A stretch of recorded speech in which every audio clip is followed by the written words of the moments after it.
Le Parisien révélait, ce samedi 20 mai, le décès d'Harry Boulogne.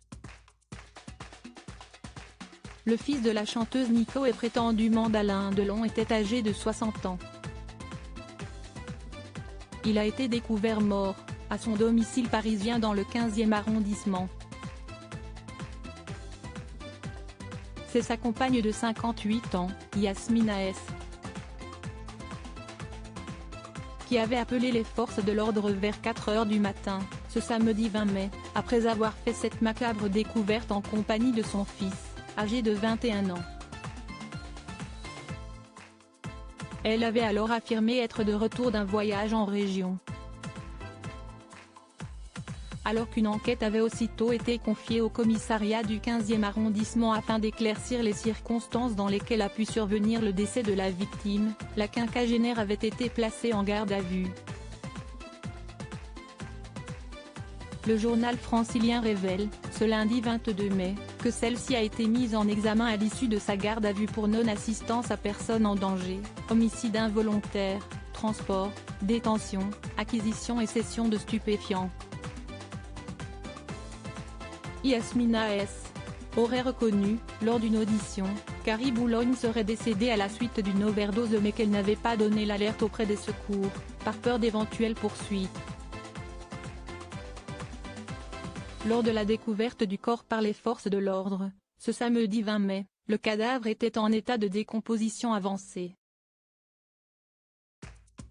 La quinquagénaire avait été conduite, par les sapeurs-pompiers de Paris, dans un hôpital du 14e arrondissement alors qu'elle était prise de vomissements et avait fait un malaise. Harry Boulogne, gravement malade et paralysé d'un côté du corps hémiplégique, Harry Boulogne souffrait de problèmes de santé importants et avait été récemment transporté à l'hôpital européen Georges Pompidou.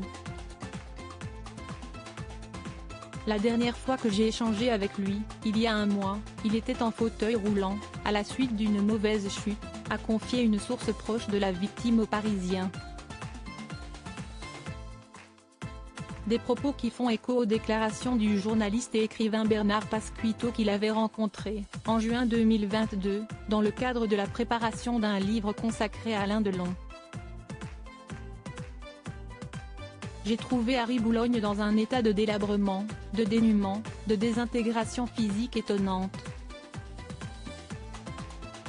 Je ne m'attendais pas à ça. Il a fait notre rencontre assis couché dans un fauteuil, il était complètement tordu, il parvenait à peine à tenir sa cigarette, a-t-il confié à Midi Libre au lendemain de l'annonce de la mort de celui qui était surnommé le fils illégitime. Lors de son entrevue avec Harry Boulogne, Bernard Pasquito avait d'ailleurs été accueilli très gentiment par la compagne de celui-ci, qui était déjà Yasmina S. C'est elle qui, en quelque sorte, a fait l'interprète lors de notre entretien, a précisé l'auteur auprès du quotidien régional. Elle s'occupait merveilleusement d'Harry, elle était très à son écoute, a-t-il également souligné. Article écrit en collaboration avec 6 médias. Crédit photo, capture télévision France 2 via Bestimage.